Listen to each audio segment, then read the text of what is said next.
Muy bien. En este año nuevo, o más bien en este nuevo año, un saludo a los salvadoreños y salvadoreñas que viven en los Estados Unidos, Canadá, Australia, Europa, el norte y el sur. Y en general a los salvadoreños que viven en cualquier parte del mundo. Un abrazo para todos y para todas. Sabemos nosotros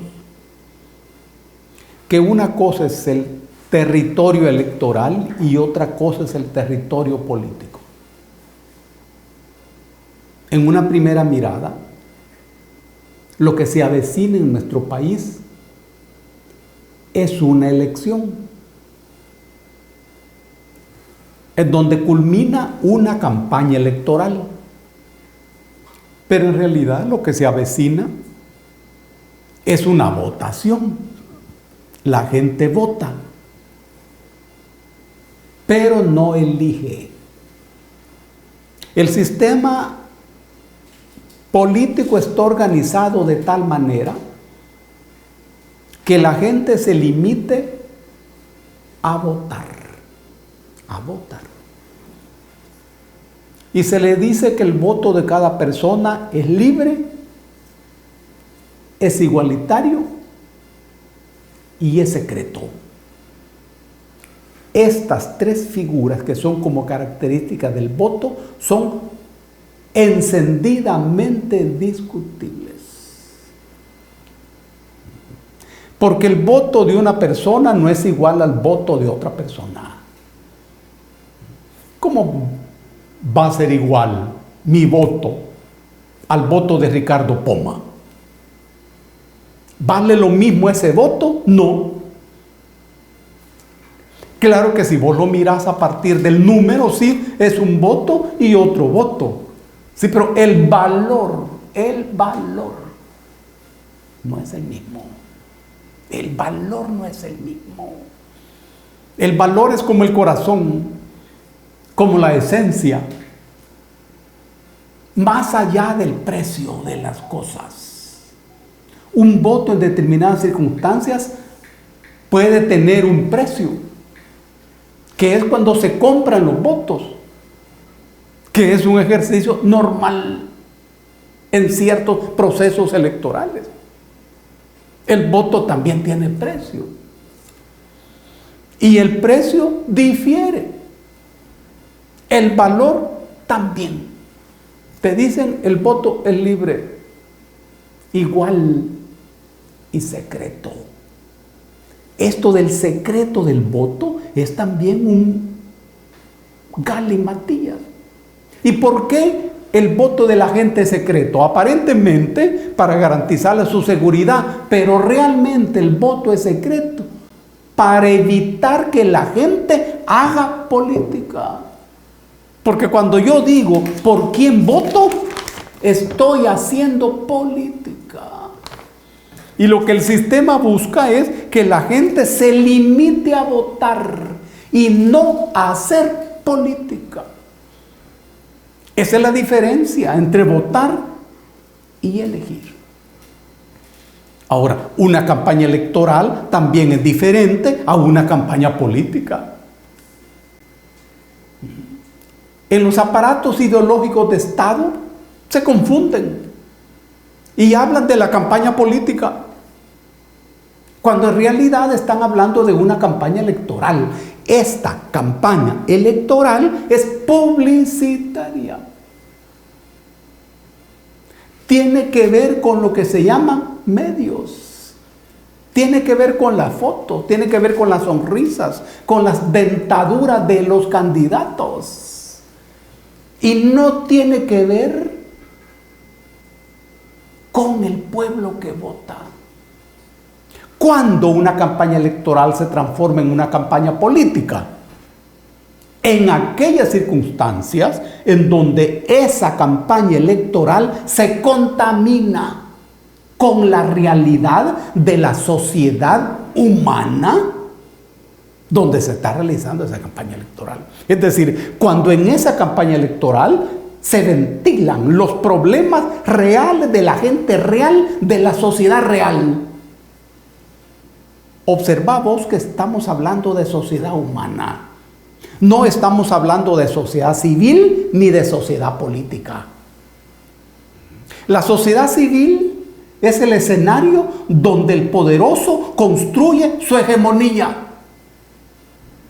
No te confundas, por favor, pensando que la sociedad civil somos todos. No.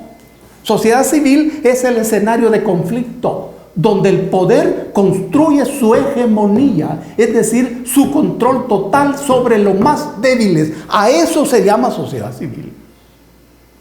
Por eso la sociedad civil es llamada también el hogar de la historia. Y la sociedad política es el Estado. Es el Estado, en donde se concentran todas las fuerzas y todos los intereses del poder de los poderosos. Estamos hablando de la sociedad humana. No es una simple palabra. Es el conjunto de seres humanos que viven, que mueren, que ríen, que lloran, que no tienen trabajo, que no tienen salario digno, que no tienen existencia humana, que no descansan.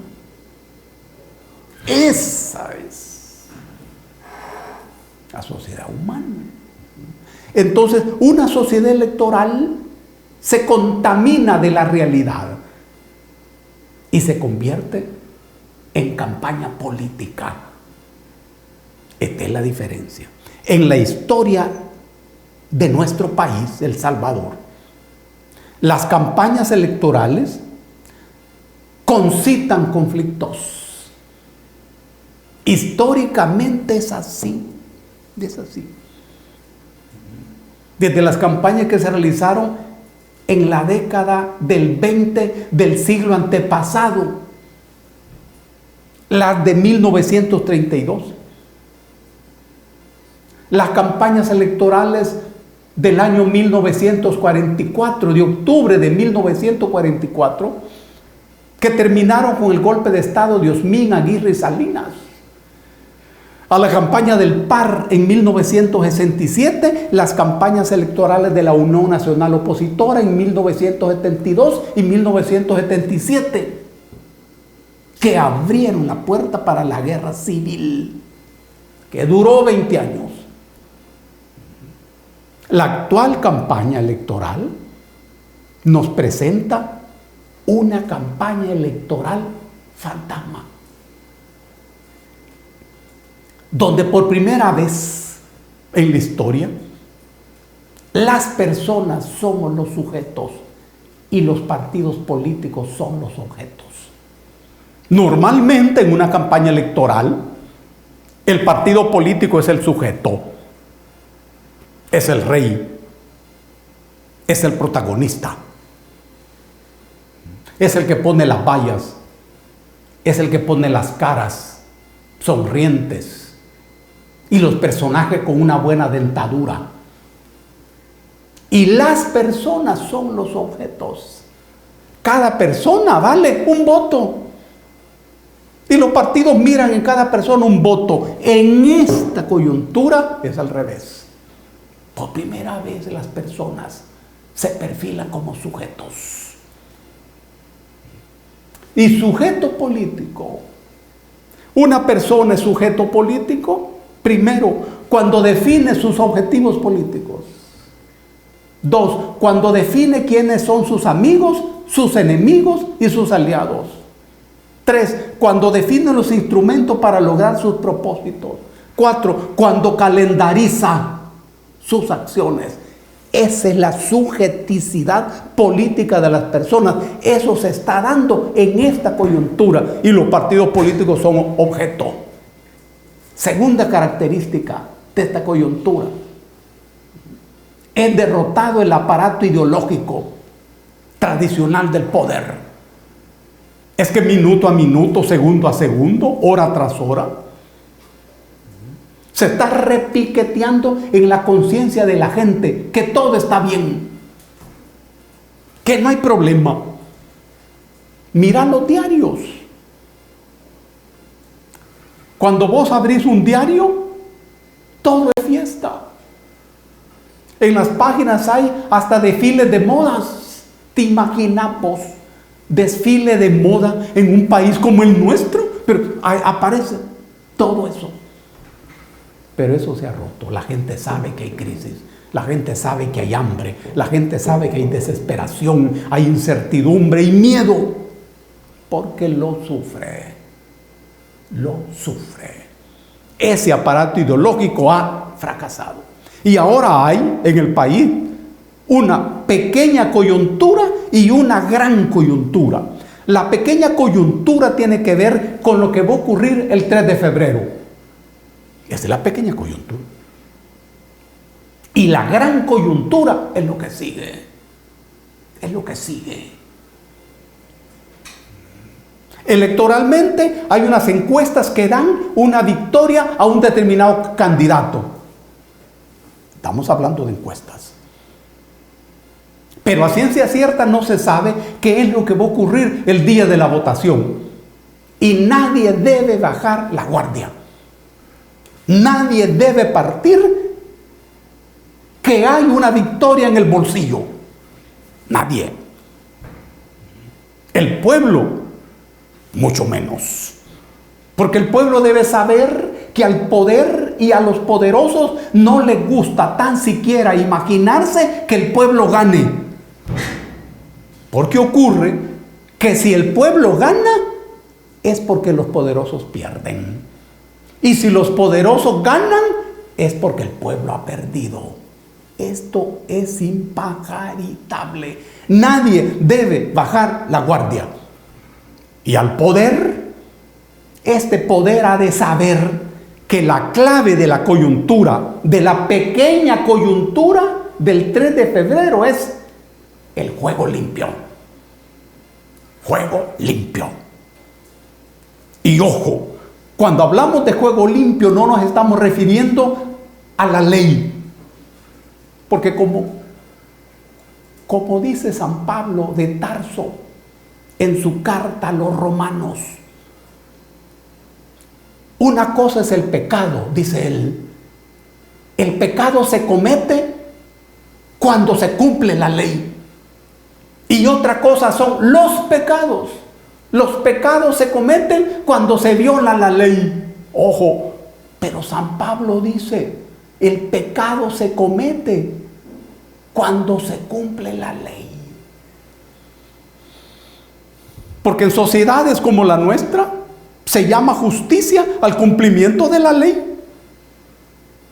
Pero la ley no la hacen los débiles, las leyes la hacen los poderosos. Por eso, cuando hablamos de juego limpio, no estamos hablando del simple cumplimiento de la ley. Estamos hablando del respeto a la voluntad de la gente. De eso estamos hablando.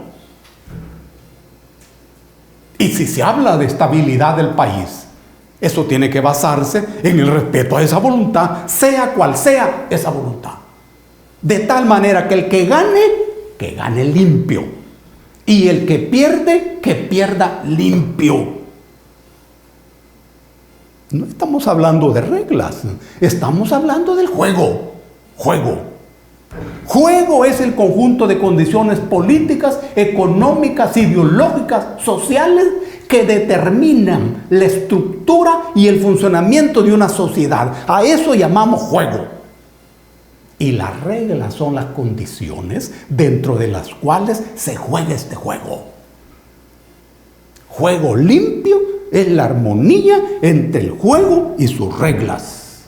La voluntad de la gente debe respetarse. Y el pueblo debe saber que hoy no se trata simplemente de votar y de irte para tu casa. No. Hoy se trata de votar y quedarte. Quedarte.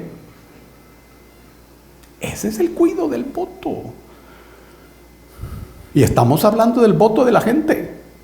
Vos votás y te quedás. Te quedás. Y vos construís un sistema de convocatoria. A eso le llamamos democracia. Vos sabés que la clave de la democracia consiste en saber para quién es la democracia y de quién es la democracia. Cuando la democracia es para los de arriba, esa misma democracia es dictadura para los de abajo. Y cuando la democracia es para los de abajo, esa es dictadura para los de arriba. Así están puestas las cosas. Estamos seguros que el pueblo es la garantía de que haya juego limpio. El pueblo. Y confiamos en que la fuerza de la gente determinará las condiciones para que eso funcione así. Un abrazo para todas y para todos.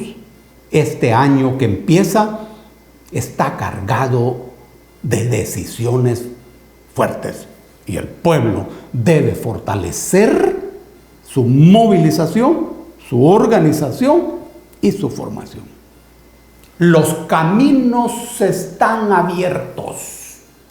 Se trata de concentrar y fortalecer la legítima indignación del pueblo, el rechazo del pueblo a la corrupción, a los partidos corruptos y a la explotación. Y se trata de abrir caminos a esa lucha. Todas estas dos cosas están en manos del pueblo. Un saludo y un abrazo a toda la gente bonita de mi país, a los que están adentro y a los que están afuera, los que estén afuera del país, cerca de su país. Amemos a la patria, solo tenemos una y está enferma. Un abrazo para todos.